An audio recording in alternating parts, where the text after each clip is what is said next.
Data center demand is soaring around the world, but colliding with hard limits, and three of them are land, water, and power. And we have Matthew Campbell from C5 Capital to discuss these issues in the studio with me again. Welcome, Matthew. Good afternoon, Linda.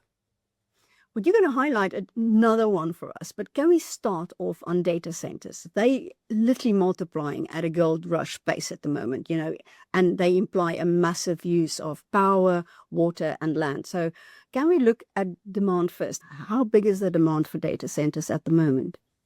Yeah, so putting a specific number becomes incredibly difficult. We're able to give contemporary numbers, but the big question in this industry is what's going to happen in the next 1 to 5, 10 years. So, the most reliable data we have at the moment is from the International Energy Agency. In 2024, there were about 400 terawatt hours of electricity used for data centers, which is on track to roughly double by the end of a decade to about 945. That is, around 2 to 3% of global electricity demand, which still sounds modest, although in context that's growing more than 4 times faster than every other use of electricity on the planet. And that growth is not even. So we focus on America specifically, which is kind of the global epicenter. The gold standard number there is coming from the Lawrence Berkeley National Laboratory, which is the US Department of Energy's kind of research arm, let's say. Their numbers say that in going back to kind of late 2023, data centers were already 4.4% of all American electricity, about 176 terawatt hours. And this is rising very, very quickly. But the interesting thing is by 2028, they have quite a big range. The lower end of that range was around 7% of American demand. The upper end was around 12%. And this is not due to kind of researcher sloppiness. It's from an honesty point of view, because nobody really knows exactly how much will get built. And part of this is because we've been here before. So if you go back to the late 90s, there was this kind of claim and idea that the internet as it was coming in would consume half of all of America's electricity, effectively by the turn of the millennium, and that the web would basically eat the grid. Now, obviously, as it happened, this became complete nonsense, never really materialized. And part of this is because efficiency soaked up a lot of that growth. And it's not something that happens overnight. You can expand your grid. What I mean to say is caveat any number you see for kind of a confident figure for 2030 for a little after that, because the demand, credible numbers for these AI data centers goes from kind of a small 50 to 100% growth. Some of them are projecting kind of a 40-fold growth over the next 15 years. And so it's difficult to give an accurate figure. The one thing that everybody can agree on, and this is not just in America, this is in Europe and in China, which we can discuss, the power demand is certainly going up now, and it will continue to go up. So by how much is the question mark, but we know the direction. Can we look at power? So how are hyperscalers looking at it? What solutions do they see? Because, if you look at some of the pushback against it, people are worried. If there's one, near me, what effect will it have on my power bill? And, there's a number of pushbacks that we see from communities near these data centers. Yes. So, everybody knows that data centers are incredibly power hungry things. And an important distinction you need to make with a data center is around what we call, kind of training of the AI models versus inference. And effectively, you have training is where you're building this model, they're testing it, and this can be in a remote location because you're not with your end customers. You are, it can cope with latency. It can cope sometimes with the power dropping a little bit, fairly flexible. On the other side of this, you have the data centers that, as I just mentioned, are inference. And what they're doing, they're customer facing. That's when I put in a query to ChatGPT is going to one of these data centers. These need to be super low latency, and as a result, must be sited a lot nearer to demand. The problem you face is that, training is a power hungry process, but it's something that you can do as you need to. Inference, the businesses are only making money when they're then selling these models. And so if you're looking to site them near your customers and your most valuable customers, that's near cities often. Cities themselves are extremely power hungry. And so you get an immediate competition between your customers who want to use your data and use your AI models, and also want to turn on their lights, run their washing machines, power their buildings.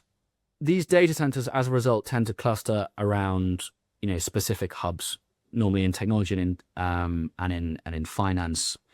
One of the biggest ones is in Virginia. You have a huge number of nearby cities that they can serve. This is kind of the world's largest data center market.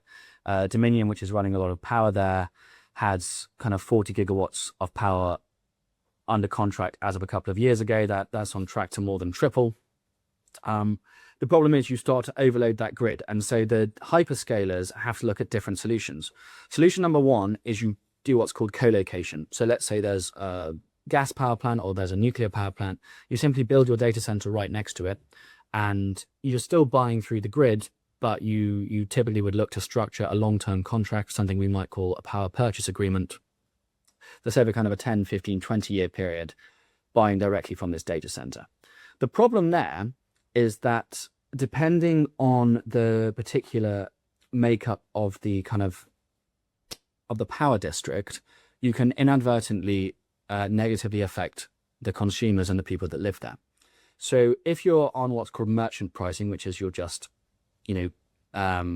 similar to what we use in the UK, where you do basic economics, supply demand, where they meet, that's your kind of clearing price for electricity. If you then add 5 or 10 gigawatts of demand, that naturally pushes up your demand, which then means the supply may be unable to cover all of it, and you start pricing out people further down by pushing up the electricity price. This has had a serious amount of pushback in several counties and several states within the United States. It's less worrying in certain areas where they have what are called regulated utilities. So an example of this would be in Georgia, where you have Southern Company, and a regulated utility in the United States. They're not using this kind of free pricing, and so the kind of cost is not pushed onto the consumer. The flip side, and where this becomes challenging, is the other way that data center providers look to power themselves is by doing what we call behind the meter. And this is not putting themselves next to a power plant. It's often physically building a power source within your same facility. There have been some headlines of, say, Google, Meta, Amazon that are looking to build nuclear reactors, restarting old reactors to then power their own data centers. That's still a bit of a way off. The main way it's being done is through the use of gas turbines, and buying up a huge amount of gas turbines from the likes of GE Vernova, putting it on site, connecting it to the gas mains, and then powering it yourself. That doesn't directly affect the grid, and so it is a much more appropriate solution for a lot of these cases. The flip side to that is then you have, one of the benefits of paying for your electricity to the utility is that's then going into the utilities, what it does to maintain its infrastructure. There's taxes being paid on that. And so it's not just paying for the energy itself, it's paying for the transmission lines, all the transformers, everything that keeps the grid moving. And so you end up in this weird situation where either you have a data center that's kind of taking from the grid and maybe pushing up prices, or you have a data center which is completely disconnected from the grid, is a massive moneymaker for one of these companies, and yet is having no direct financial or infrastructure support for the local state. Yeah, and a couple of states have pushed back, against it. Virginia is one, and if I see in South Africa, there's a backlash from local communities about one of the data centers in Cape Town. So, the other issue is, of course, water. So, you can create more energy and find new sources. Water, it's kind of hard to create a new source. So, what are the issues with water, and what's the fix? The water debate's a really interesting one, and it all comes down to cooling. So you have these, we're talking about all this energy. This electricity has got to go somewhere in your data center. And Part of it is to just power those chips. There's, really power hungry. And part of it is all the surrounding things, basic things like lighting. But then the big one is cooling. How do you pull the heat away from these chips so they don't overheat and damage themselves? In the data center world, there's a number called power usage effectiveness. And this is the equation for this is the total power that the site needs divided by the power used for for the chips themselves. A number of 1 is perfect. The super inefficient ones, the older designs from maybe 10 or 15 years ago, that number's closer to 1.8 or 2. Now, you're going much further down, and countries like China have demanded that all of theirs are below 1.25, which would be actually really efficient in terms of industry standards. The way then that kind of numerator is determined basically is down to the cooling, as I said. And I want to really start by killing a number that you see a lot, which, some kind of myth that a single ChatGPT query uses a bottle of water to cool it.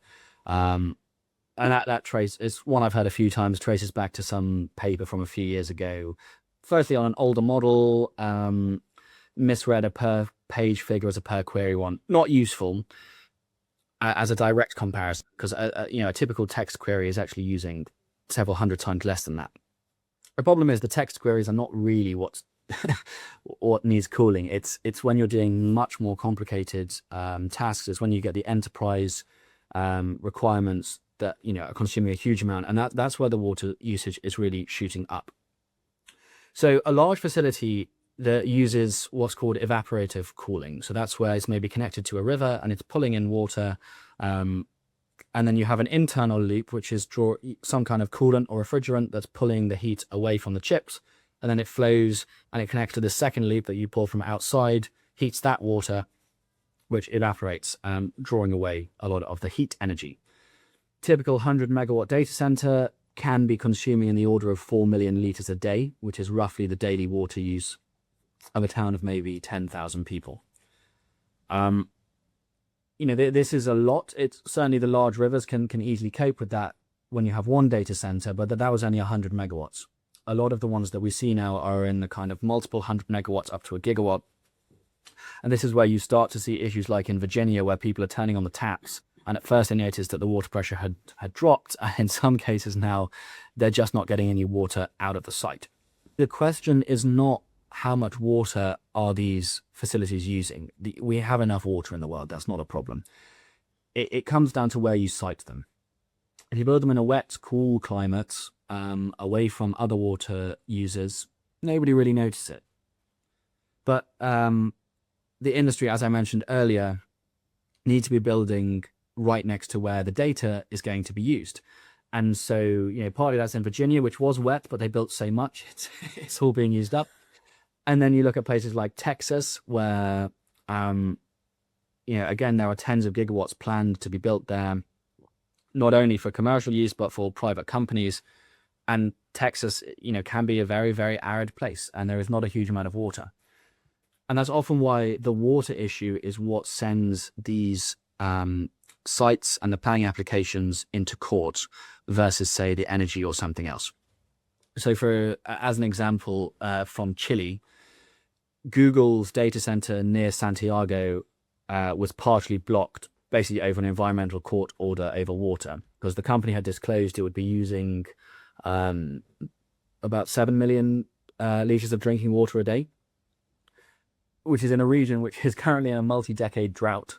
And the court basically said, no, you cannot do this. And so Google had to go back and redesign it for air cooling. The issue with air cooling is it's 3,600 times less heat energy is carried per liter of air than per liter of water. So while the air is inefficient, you basically need a solution where you can cool these chips without using a massive amount of water. One of the big alternatives is using seawater. Now, seawater isn't ideal because, it's a bit corrosive.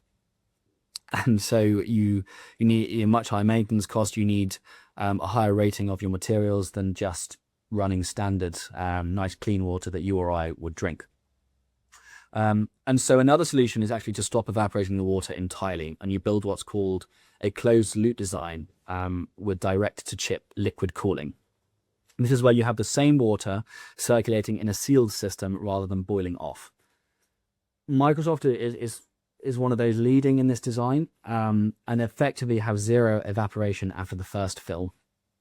And there's some interesting startups that are actually looking at how you would suspend the entire, kind of every rack within your data center in its own kind of bath of water almost, or bath of refrigerant, so that you get, instead of kind of running the refrigerant near to the chips, it's physically on it and has a kind of maximum surface area.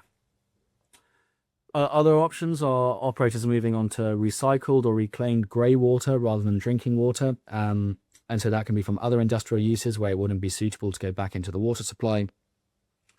But, there is no simple fix. And it comes back to data centers need to be next to where they're being used. Singapore is one of the main customers for data centers in Asia and has been for a long time. But Singapore's not a very big space. Even a couple of years ago, I think it was 7% of the country's electricity was being used for these things. And they effectively run out of space to build them. And so they started to build the data centers in the neighboring province of Johor in Malaysia, and then just buy the data back. Malaysia has then started to push back, and so about 30% of applications are now rejected from a water point of view. And part of this is because they're in the midst of a minor drought. And when you couple that with the increased demand from even the new operating data centers, the water tariff for industrial customers has almost tripled.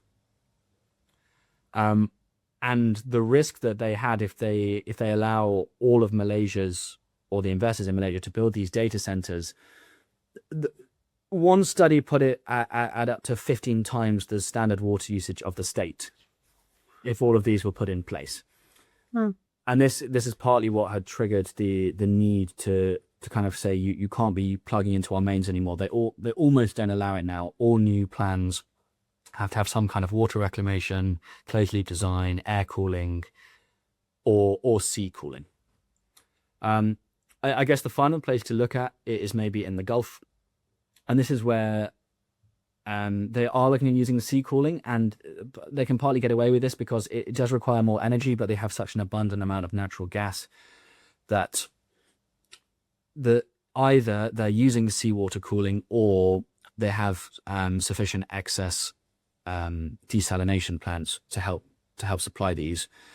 And I think there the kind of calculus shifts, where because electricity is so cheap in the Gulf, the additional costs incurred from using seawater are offset by how much cheaper it is to run your chips themselves. So Matthew, another issue you flagged is insurance. So what are the issues there? So the insurance constraint is one that I don't think is widely discussed, certainly among people outside of the industry and outside of the construction space directly. There's one that's hugely important. The challenge with insurance is that a data center is not a difficult thing to get your head around as an insurer.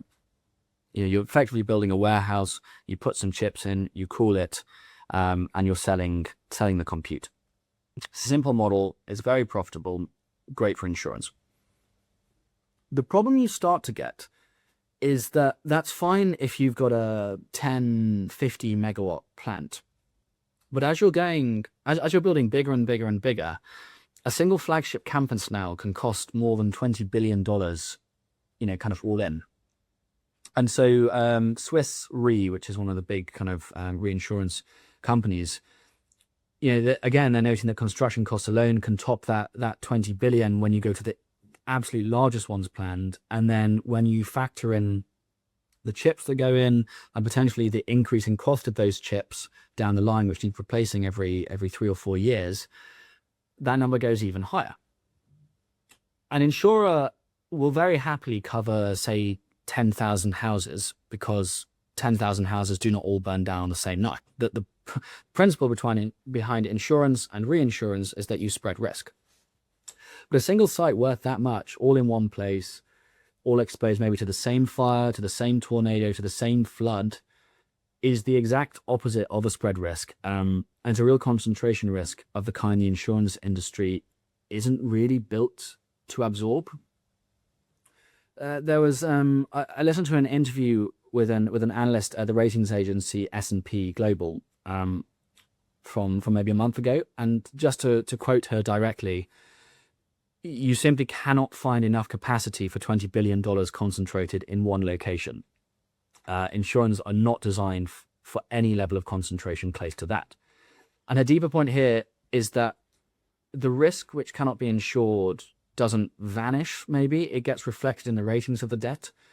And so there was a case from, was it March, where you had Blackstone and KKR that were looking to lend, effectively to provide bonds for the construction of a $12 billion facility. And in the end, they didn't provide that lending because they couldn't find sufficient insurance coverage to sufficiently lower their risk.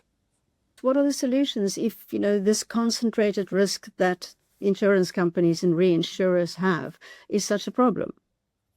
Yes. So again, the big point in insurance is spreading risk. The issue there having at present is that, say, I think it's something like 25% of all data centers in the United States at the moment are built in high-risk tornado zones. So now the thing with something like a tornado is it normally will destroy one facility. And so what we're seeing is a move towards what you almost get in the nuclear insurance space. So for nuclear insurers, you think your risk in nuclear, you've got a single facility which costs, frankly, about the same as one of these things, $25 billion. But then obviously you have all the additional risk, which is, clean up if there is a disaster. It could kill people. It's really, really high risk. And so you get two products, one which is kind of almost state mandated, and one that is in the insurance pools. And the insurance pools, I'm sure most people will be familiar with kind of reinsurers, where you insure one thing and then you sell part of that. And so you get that in nuclear, and you also are starting to see a lot more of that in the data center space. This is partly because Marsh, which is one of the insurers, said they're not going to insure more than $250 million and so on a single site. And so if you're trying to build $10 billion worth, you need to find, what is that? 40 insurers to pool. The second thing that's interesting in the nuclear space that I'd be curious to see if they move towards is you see these insurance pools that are kind of like in Europe, it's international. In America, it's kind of between states. But like in Europe, you have these pooled insurance vehicles almost between states, which effectively says that the private insurers and the government, let's say there's a disaster in Finland, then being in the same pool as in Sweden, they would, provide support on the kind of financial support in the same way that if that was vice versa, the Finnish insurer would be supporting over in Sweden. And I could see this happening with a lot of, the insurers we see on the market.